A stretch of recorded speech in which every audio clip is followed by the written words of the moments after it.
headlines, the Honiara Summit on Sustainable Development Goal 14.4 officially opens in Honiara. Choiseul Province celebrated its 34th second appointed day yesterday. And Papua New Guinea's Prime Minister, Honorable James Marape, calls out the big carbon footprint holder countries to seriously address the issue of climate change. Hello, you're watching SIBC's TV News Bulletin. I'm Eliza Kukutu. The Honiara Summit on Sustainable Development Goal 14.4 kicked off yesterday in Solomon Islands, bringing together leaders, fisheries experts and stakeholders to discuss strategies for accelerating the conservation and sustainable use of oceans and marine resources. Sharon now reports. The Honiara Summit on Sustainable Development Goal SDG 14.4 officially opened in Honiara yesterday. Leaders, fisheries experts and stakeholders will in the 4-day summit take stock and seek ways to accelerate the implementation of SDG 14.4 through conservation and sustainable use of oceans, seas and marine resources for sustainable development. In his remarks at the summit opening, Solomon Islands Prime Minister, Honorable Jeremiah Manele, said sustainable fisheries can only be achieved through working together at the national, regional and international levels. The theme of this summit, as we have heard from the Minister of Fisheries and Ambassador Peter Thompson, is UMI Together, delivering on SDG 14.4, achieving sustainable fisheries. In Solomon Islands Pidgin, UMI Together means you and me together. It is obvious sustainable fisheries can only be achieved if we work together, whether at the national, regional or international level. The Pacific nations have long recognized the fundamental importance of working together. For over half a century, Pacific leaders have been working towards the goal of sustainable fisheries. Regional cooperation is essential to ensuring the long-term sustainability of fish stocks, including straddling and highly migratory fish stocks, and to ensure we optimize benefits arising from the sustainable use of these fish stocks. Ladies and gentlemen, with vast areas of ocean within their respective jurisdictions, limited capacity and competition for access to fish, it is important that we work collectively in the management of fish stocks. The United Nations Secretary General Special Envoy, His Excellency Peter Thompson, said the summit provides an avenue to exercise solidarity and environmental stewardship towards ensuring the sustainability of the world's fisheries. He said the world has much to learn from the Pacific, and we must step up to support Pacific initiatives. And so here we are, gathered in Honiara to exercise that solidarity and environmental stewardship. We're gathered in preparation for the UN's third Ocean Conference to be held in Nice, 9 to 13 June this year. Specifically, we're gathered here to examine the world's implementation of SDG 14, our universally agreed target of ensuring the sustainability of the world's fisheries. So, ladies and gentlemen, we have 4 days of talk story. We will be producing a collective view through our declaration, through the recommendations which will come out of our dialogue, and we will take those to the UN Ocean Conference in Nice. The platform is waiting there for the outcomes of this summit. Meanwhile, Solomon Islands Minister of Fisheries and Marine Resources, Honorable Nesto Giro, said the delegates' attendance in the summit shows the Pacific region and its partners' commitment in protecting the Pacific Ocean. Your presence here today therefore reflects a shared commitment to one of the most pressing issues of our time, the sustainable management of our oceans and fisheries and marine resources. And also today, we gather not only as representatives of our respective nations and organizations, but as stewards of an indigenous custodians of our oceans, united by this one common purpose, the sustainability of our oceans and fisheries. The Honiara Summit therefore presents a unique opportunity to engage in a meaningful dialogue about the critical challenges we face in achieving sustainable fisheries management and the preservation of our marine ecosystems and resources. SIBC News understands the summit concludes on Thursday. Sharon Nanau, SIBC TV. Choiseul Province celebrated its 34th second appointed day on February 25th with an official event in Taro and a community gathering in Honiara despite the heavy rain. Alex Dadamo attended the celebration and files this story. Choiseul Province celebrated its 34th second appointed day yesterday, February 25th. The official celebrations was held at Taro, Choiseul Province, with the team together in partnership uphold unity to enhance an empowered and progressive province. In Honiara, the Choiseul community also commemorate the day and come out in numbers despite the heavy rain. Member of Parliament for East Choiseul constituency and Minister of Finance and Treasury, Honorable Manasseh Sogovare, who is the keynote speaker at the event, reminded the people of Choiseul Province of the priorities needed to move the province forward. He urged Choiseul leaders to put the interest of their people first. Well, the theme of this celebration is literally telling us, and correctly so, that Lauru as a province can only be empowered to progress in development if we get a number of issues right. One for all, a human resource base, irrespective of our education background and status in Lauru community, that is willing to come forward with our talents and abilities to be part of the grand partnership for the development of our province. This, of course, requires exercise of humility, tolerance, and respect for each other. Number two, that human resources base must think Lauru, believe in the worthy custom of Lauru, and put the interest of Lauru first and foremost above other interests for other people. Third, we must take a determined effort to put aside our little self-interest, come out of our little world, break down the barriers that exist between families, tribes, communities, political groupings, and people, and be united in the cause of advancing the development aspirations of our people. This, again, ladies and gentlemen, and require him exercise of humility, tolerance, and respect for each other.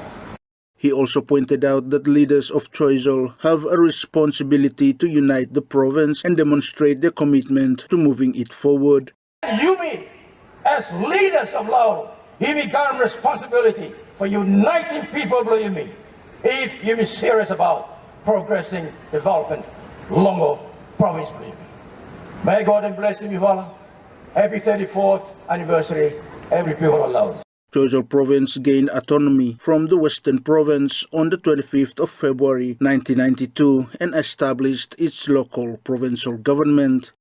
Alex Dadamu for SIBC TV.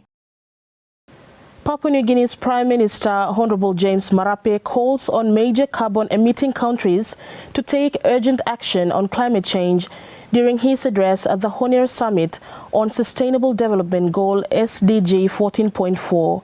Marape highlighted the impacts of climate change on sustainable fisheries in the Pacific and stressed the need for industrial polluters to address the crisis affecting the region's marine resources. Sharon now with the details. Papua New Guinea Prime Minister Honorable James Marape calls out the big carbon footprint holder countries to seriously address the issue of climate change. Prime Minister Marape made the call during the Honiara Summit on Sustainable Development Goal SDG 14.4 high-level session yesterday when addressing the issue of sustainable fish stock in the Pacific region. He said the issue of sustainable fisheries and climate change impacts on the Pacific region's marine resources should be taken to the big industrial polluters.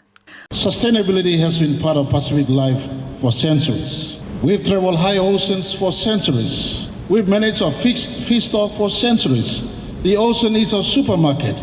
The ocean is our garden. The ocean is our life. No one needs to lecture us on fish sustainability. It is our lifestyle. This lecture should be taken to the big industrial polluters on the face of planet Earth and those who have sponsors or their countries a host of illegal fishing that comes out and plunder our oceans every time. Because they are the one causing non-sustainability of ocean resource in our part of the world. The Pacific Ocean is the biggest space on the face of planet Earth. Leaders of our Pacific acknowledge this is a global asset, global resource.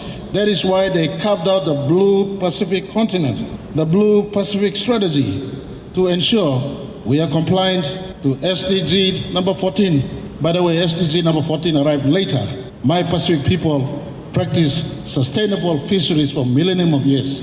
As we march to 2030, I wonder how many SDGs all nations on the face of the planet, especially the big polluters, big holders of carbon footprint, USA, China, Japan, India, Europe, all of you are partners sitting here with us. You have caused sea level rise, not my Pacific. And if there is any sense of morality left in you, take this message back to your countries. Prime Minister Marape said PNG will start sinking any illegal fishing boat caught in their seas. He adds the Pacific region shouldn't be lectured on the issue of fisheries sustainability. Whilst we're a small island state, we are a big ocean nation, and I rally the consciousness of every Pacific Island leaders to rise up and fight for our resources. Let us not be lectured on sustainable development. We are practitioners of sustainable development. It is time all of you are partners on the table. China, Australia, our own Australia, USA, Japan, Philippines, Indonesia, Thailand. Stop your illegal fisheries in our waters. Stop it. Because they exacerbate unsustainable fisheries in our waters. Solomon Island doesn't have the capacity to plunder Solomon Island waters. Papua New Guinea doesn't have the capacity to plunder my waters, let alone Pacific. All the small island nations do not have capacity to plunder their oceans. The plunder is taking place by illegal fishers, and I want to ask United Nations, advocate for stopping of illegal fishing in our waters. Papua New Guinea is going out sinking boats now. If I catch illegal fishing in my country, I will sink all the boats. I've signed up defense cooperation with USA already. A bigger part of the intent is to assist with US military to sink all illegal fishing in my waters. And I speak as the second biggest holder of EEZ in this family of nations. So let's stop illegal fishing. That will, in a big way, cease the plunder of resources and enable us to have sustainable fisheries management in our Pacific. SIBC News understands in 2021, the Foreign Fishery Agency FFA estimated the value of tuna involved in IUU fishing activity in the Pacific was more than $300 million. This highlighted the substantial financial losses incurred due to illegal fishing practices. Sharon Nanau, SIBC TV. Now, Solomon Islands has reiterated its support to the East New Britain Initiative, ENBI, alongside other Foreign Fisheries Agency FFA member countries to boost economic benefits from tuna fisheries through regional processing. Yan Kaukui reports. Solomon Islands joined other member countries of the Foreign Fisheries Agency, FFA, to voice its support for the East New Britain Initiative. The East New Britain Initiative, ENBI, aims to maximize the economic benefits from FFA members' tuna fisheries by processing tuna in the region. The communique of the 23rd Special Foreign Fisheries Committee, FFC, ministerial meeting in Kokopo, East New Britain Province in 2023, showed the launch of the ENBI. In his remarks at the ENBI event, Minister of Fisheries, Honorable Nestor Giro, says the initiative provides a platform for FFA members to collaborate on maximizing their earnings on the tuna resource. Ladies and gentlemen, the importance of tuna fisheries and sustainability to social and economic development in the region cannot be overemphasized. And we cannot enjoy those benefits from our same time, we must ensure that outreach and domain of the largest and the best knowledge to the fisheries is leveraged to bring meaningful development. Then it is in this vein that this new Britain initiative provides a powerful opportunity for us to collaborate on enhancing food security and promoting sustainable fisheries development across our region. Seeing this opportunity that this new Britain initiative is adopted by our fisheries ministers in September 2023 in East New Britain, Papua New Guinea, with the goal of enhancing and accelerating the development of our fisheries. With the shared confidence that more can be achieved together as a region through cooperation and collaboration, our leaders welcome initiative at an annual meeting in November 2023. Ladies and gentlemen, our ministers are strongly supportive of the East New Britain initiative. As we stated in our last meeting in July 2024, here in this room, we recognize the opportunity for development, including two innovative approaches for enhancing participation in the supply chain. Recognizing of the value of the Pacific tuna products, also business collaboration between Pacific Islands, and improving market access and trade facilitation. Solomon Islands, in its determination to gain more meaningful socio-economic development from its tuna fisheries, has taken the decision to promote development of a second processing plant in the country.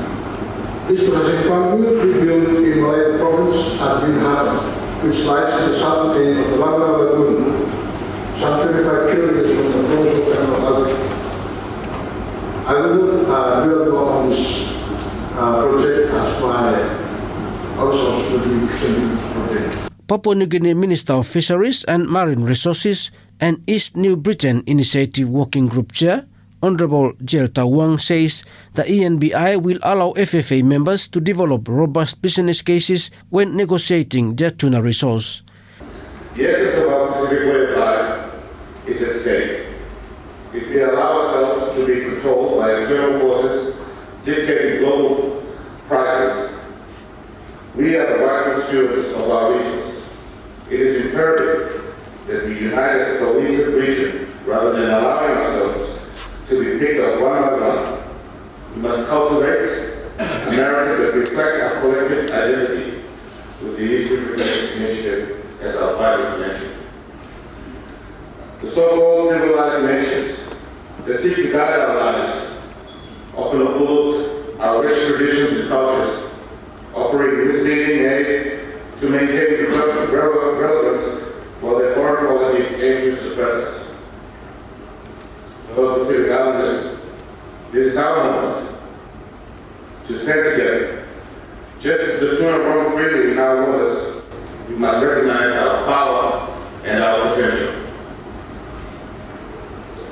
As the wise Lao Tzu teaches us, give a man fish and you feed him for a day. Teach him to fish and you feed him for a lifetime. In our context, if we retain our fish within our region and process it ourselves, we will secure our revenue for generations to come. Now more than ever, we can take decisive action amidst global tensions. We must develop strategies that empower us and safeguard our future. Let us no longer be passive observers. It is time for us to enact meaningful change. No one understands the Pacific better than we do. Yan Kaukui, SIBC TV. Papua New Guinea, the Marshall Islands and the Federated States of Micronesia signed a tripartite Memorandum of Understanding in Honiara on Monday, marking a significant step in advancing sustainable tuna fisheries. Sharon now reports. Papua New Guinea, Marshall Islands and the Federated States of Micronesia signed the tripartite Memorandum of Understanding in Honiara on Monday.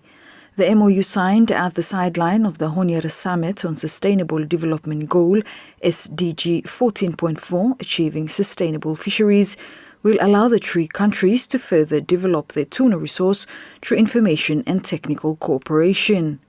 Following the MOU signing, Papua New Guinea Minister of Fisheries and Marine Resources and East New Britain Initiative Working Group Chair Honorable Jelta Wang said the MOU further deepens the three countries' commitment to protecting and maximize their tuna resource economic benefits.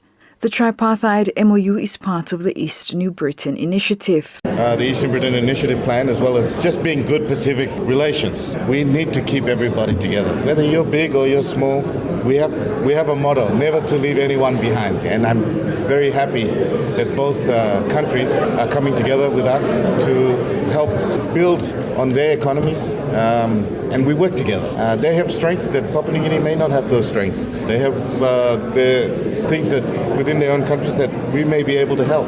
So this MOU, tripartite, keeps us all together and ensures that we have a future that we will all look out for each other. Meanwhile, Foreign Fishery Agency Director General Nuan Pakop says the tripartite shows FFA member countries' cooperation at the national level in enhancing the tuna resource economic benefits for the Pacific region. That actually marks how member countries coming together to actually make the East New Britain Initiative concept work. And the one idea was to have their development operations at the national level. The other one is to be able to collaborate, cooperate in those kind of arrangements. So it goes towards enhancing the revenue that we generate from our resource back in the members, maintaining it within the region. So, as you know, most of the money that comes with it follows the export that goes out of the country. It is really an opportunity to capture it within the region. So, in relation to 14.4, in terms of sustainability of our resource, you can't discuss sustainability without development aspirations. So, sustainability becomes very important because of the driver. The driver is food security, improving livelihood, but at the same time generating revenue for the region. So to have a sustainable fisheries, meaning sustainable development, sustainable livelihood for our people. So that's a balance that we need to. Sharon Nanau, SIBC TV. Now, participating tourism operators in the Solomon Holidays Initiative report they struggle to make bookings under the initiative. Tourism Solomon's head of sales and marketing, Fiona Tiama, told stakeholders during the Tourism in Focus program, affordability remains a challenge for locals wanting to travel within the country. She said majority of the locals reports their salary bracket is not able to support their traveling plans. Talking to the operators that have participated, this is mostly those non-flight packages. They were still struggling to get bookings. So our team sat down and we looked at reasons why as to Okatano travel. I think it comes down back to affordability. It's still not a trend for Yumi locals to travel. A lot of us work for Kainumi Service fortnight normal.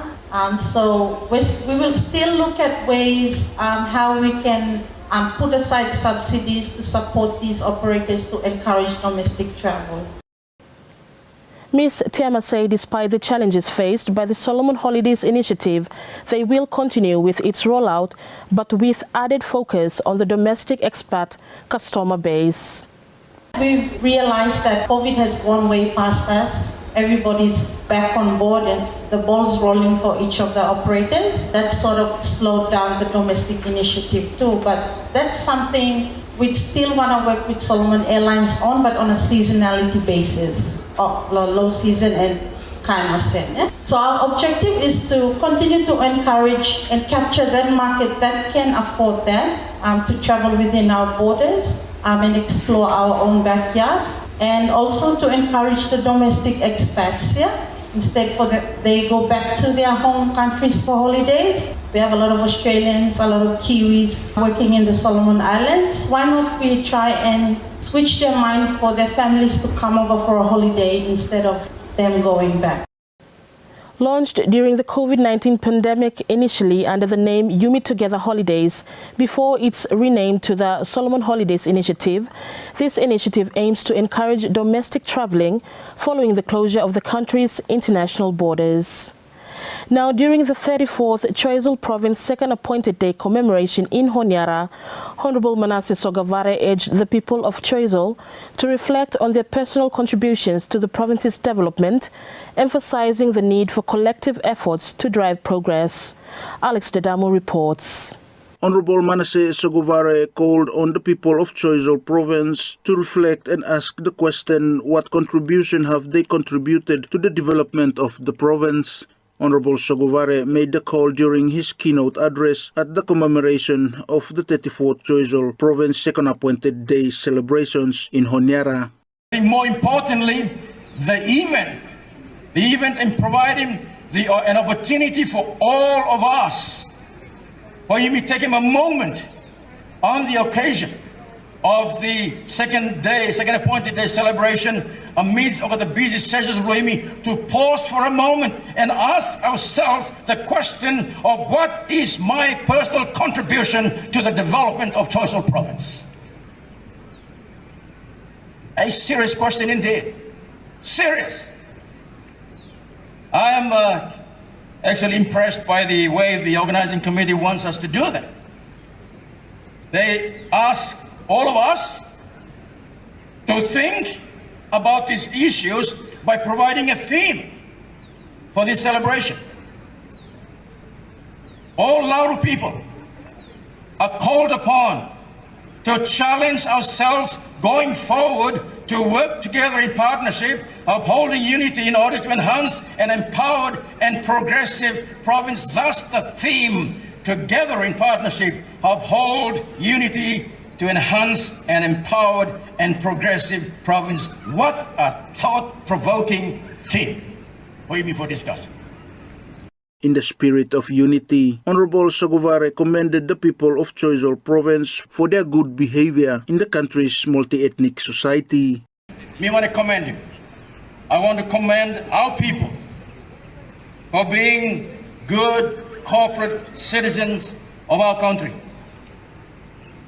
And in the because in the setting of a multi-ethnic society like Solomon Islands, you will need to be tactful in the way you may relate with other ethnic groups. And as leader of Lauru, me only got a commendation to make and acknowledge the good behavior of our people. Please, I join the President in encouraging me to keep that up, please. SIBC News understands the province's second appointed day official celebration was held at Taro Township. A government delegation led by the Deputy Prime Minister Honorable Bradley Tovosia graced the celebration. Alex Dadamu for SIBC TV. And now the latest in sports with Crofton Utukana. The Solomon Islands national women's football team finished last at the Pacific All Sports for Nations tournament in Australia yesterday. Coached by Batram Suri, the team lost all three of their matches. They were defeated 8-0 by Thailand, 12-0 by Australia and 1-0 by Vanuatu. Despite the results, the players gained valuable experience from the tournament, which also provided exposure for several young girls on the international stage. Joan Hanigaro, the team's first-choice goalkeeper, told Football Australia media that it was her debut for the national team. Being selected in the starting lineup for all three matches was a valuable experience that will help her further develop her football career. Yeah, I think for me, for all these three games, it's my first time to be in the first 11, so it's a little bit challenging, and I learned a lot from it. Yeah, it's a tough game. Yeah, I'm very proud, and at the same time, I was like, "Ooh, I'm in the first 11," and there was a lot of challenge, and I learned a lot from it too. Yeah, for my team, it's a pretty good preparation for the upcoming Nation Cup in Fiji. So, for my team, these games was a good preparation and a good challenge, and we will learn from our mistakes to improve, to be better in the Nations Cup. Yeah. it's really challenging to play with Thailand and Australia because they are brought up in a professional while we are amateurs. So we really try our best to be like, we must be performed the way we are. So we're trying our best. Just I want to say thank you for the Pacific O Sport for this program. We thank the Pacific O Sport for organizing this program, and we thank SIF for always being supporting us throughout. And thank you also for the fans back home and for our families. And thank you so much. Meanwhile, Australia won the competition, securing victories in all three of their matches. Thailand finished in second place, Vanuatu took third, and Solomon Islands placed fourth. Crofton Utukana, SIBC TV. And that's news. Follow us on sibconline.com.sb and our SIBC News Facebook page for more of our latest stories. Thanks for watching.